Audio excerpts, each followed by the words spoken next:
that we should be men first and subjects afterward. Here you have these first mind-blowing statements by Thoreau. Okay? To be men first. Again, this sexist language, remember, 19th century, he was not fully aware of the use of this, the implications of using this language. To be men first, because of course being a man is a good thing in itself. Remember the association between manliness and virtue. So we have to be men first. What he means is we have to be virtuous people, moral people, good people first. And subjects, another word for citizens, afterwards. So if we have to choose between being a good citizen that abides by the law and a good person who may have to break the law when both things are not compatible, he says, first you choose to be a good person, and being a good citizen goes next. A pretty strong statement, which he will keep on elaborating about in the rest of the essay. Okay? The only obligation which I have a right to assume is to do at any time what I think right. Now, this may sound to you like this popular idea that the only obligation I have to do is whatever I want. Well, that is not exactly what he's saying. Okay? What I think right is not what pleases me or whatever I want. He's using the word right in its moral, philosophical sense. What I feel is morally right, which means is morally obligatory. Something which is morally right is in itself morally obligatory. That's the only obligation that I have, he says. Here you have another one, strong, radical statement. Okay? The law never made men, people, a whit more just. And by means of their respect for it, even the well-disposed are daily made the agents of injustice. That's a pretty strong statement if you think of it. Okay? It says, the law has never made people better. And because of their respect for the law, because of their not wanting to deviate from the law, to break the law, even people who were inclined to be good people are made into bad people. Pretty strong statement. Yeah? A common and natural result of an undue respect for the law, is that you may see a file of soldiers, colonel, captain, corporal, private, powder monkeys, and all, marching in admirable order over hill and dale to the wars against their wills, against their common sense and consciences. He's giving us the military as the example of the perfect robots, those who follow the law without questioning it. And then he goes on to say on page 228, in most cases, there is no free exercise whatever of the judgment or of the moral sense in the soldiers. But they put themselves on a level with wood and earth and stones. And wooden men can perhaps be manufactured that will serve the purpose as well. Such command no more respect than men of straw or hump of dirt. They have the same sort of worth only as horses and dogs, yet such as these even are commonly esteemed good citizens. Others, as most legislators, politicians, lawyers, ministers, and office holders, serve the state chiefly with their heads, and as they rarely make any moral distinctions, they are as likely to serve the devil without intending it as God. A very few as heroes, patriots, martyrs, reformers in the great sense, and men, in italics, men, I mean true moral people, true good people, serve the state with their consciences also, and so necessarily resist it for the most part, and they are commonly treated by it as enemies. So if you want to truly serve the community, you will be seen as an enemy because you're a moral person. He sees this complete opposition between the two things, being a good person and a good citizen. Okay? How does it become a man to behave toward this American government today? I answer that he cannot without disgrace be associated with it. Again, he has slavery and the Mexican War in mind. All men recognize the right of revolution, that is, the right to refuse allegiance and to resist the government when its tyranny and its inefficiency are great and unendurable. There is in the Christian tradition this idea that revolution is sometimes morally justified, despite the idea that all authority, all power comes from God, the divine right of kings, as it is known in the Western tradition. But also in the Chinese tradition, we have this idea of the mandate of heaven. Like, the emperor is the emperor through this mandate of heaven, where in the Western tradition, we have the so-called divine right of kings, which is questioned, of course, in the 18th century during the Enlightenment, and which will lead to the French Revolution. But there is in the Christian tradition also the idea that although the king is the king through a divine right, sometimes the people are morally justified in rebelling against the king. We find this very clearly in St. Thomas Aquinas, one of the greatest Christian thinkers. Okay?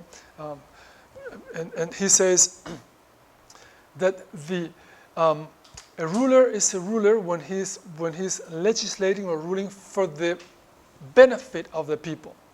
Whenever he rules for his own benefit, then he loses God's favor. He loses God's appointment. He loses that divine right, and the subjects are no longer under the moral obligation to obey. Well, he's appealing to this principle in the Christian tradition. Okay? All men recognize the right of revolution, that is, the right to refuse allegiance to and to resist the government when its tyranny or its inefficiency are great and unendurable. When a sixth of the population of a nation which has undertaken to be the refuge of liberty are slaves, and the whole country is unjustly overrun and conquered by a foreign army and subjected to military law, I think that it is not too soon for honest men to rebel and revolutionize. What makes this duty the more urgent is the fact that the country so overrun is not our own, but ours is the invading army. He's really incensed by that.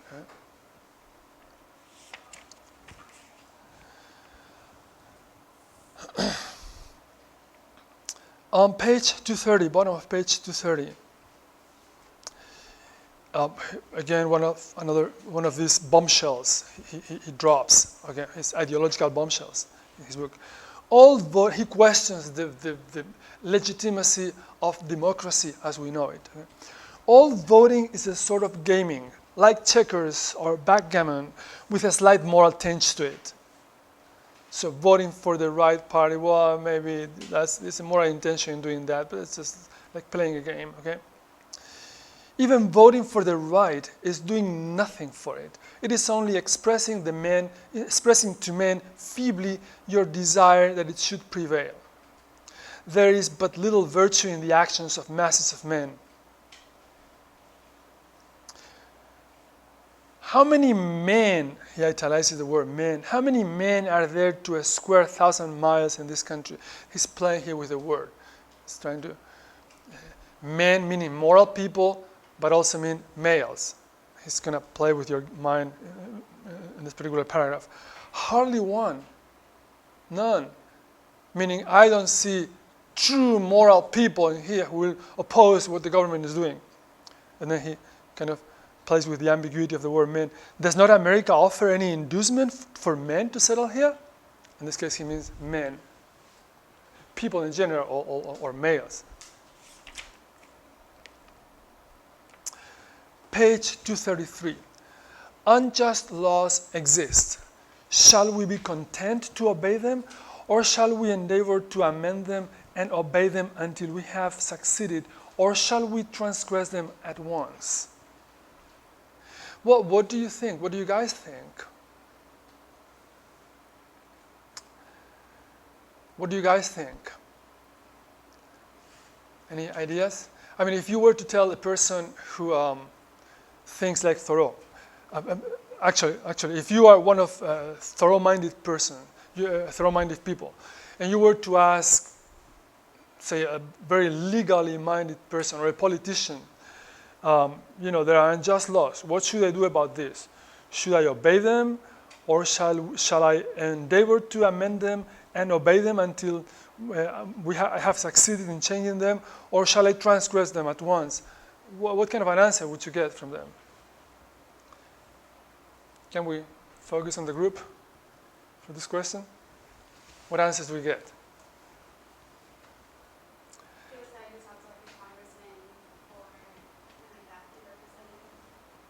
Right. They would say, well, send a letter to your senator, or most likely the standard answer would be vote for someone else next time. The next elections, vote for someone else. And if you don't agree with what this government is doing, vote for someone else. And they'll change the law, maybe. Okay. And meanwhile, obey the law. Well, what do you think is Thoreau's answer? I think you can guess. Break the law, transgress it at once, as you will see now. Okay? He says, well, let's see. It depends on what kind of a law it is, what kind of injustice does this law represent. He says, if the injustice is part of the necessary friction of the machine of government, let it go, let it go. Perchance it will wear smooth. If the injustice has a spring or a pulley or a rope or a crank exclusively for itself, then perhaps you may consider whether the remedy will not be worse than the evil. Well, think of the parking tickets as we talked earlier. Well, yeah, they're unjust, they're unfair. Remember from last class we talked about parking tickets and how the law and morality are not one of the same thing, and that all laws are somewhat immoral to a certain extent, and we discussed the case of the parking tickets in our previous class. Well, Thoreau seems to be saying, well, we can't really rebel against every sort of low-level immorality in the laws, because then the whole of society would be chaotic. If everyone refused to pay their parking tickets, and if everyone refused to go with any law that shows any immorality, then society just would not work. So we'll have to go with those, and that's okay, he says. But if the injustice is of such a nature that it requires you to be the agent of injustice to another, then I say break the law. Let your life be a counter-friction to stop the machine. What I have to do is to see, at any rate, that I do not lend myself to the wrong which I condemn. As for adopting the ways which the state has provided for remedying the evil, wait till the next election and then vote for someone else. Write to your senator and see if you can collect enough signatures to persuade your senator or your congressman to make a new law proposal or something. I know not of such ways. They take too much time, and a man's life will be gone. I have other affairs to attend to. I came into this world not chiefly to make this a good place to live in, but to live in it, be it good or bad. So it has to be good now. Can't wait for years to change this injustice. That's his position. Radical. Okay? Under a government, page 235, under a government which imprisons any unjustly, the true place for a just man is also in prison. A minority is powerless. While it conforms to the majority, it is not even a minority then, but it is irresistible when it clogs by its own weight, by its whole weight. Now you can see what kind of inspiration this gave to the minority movements in the 60s and 70s.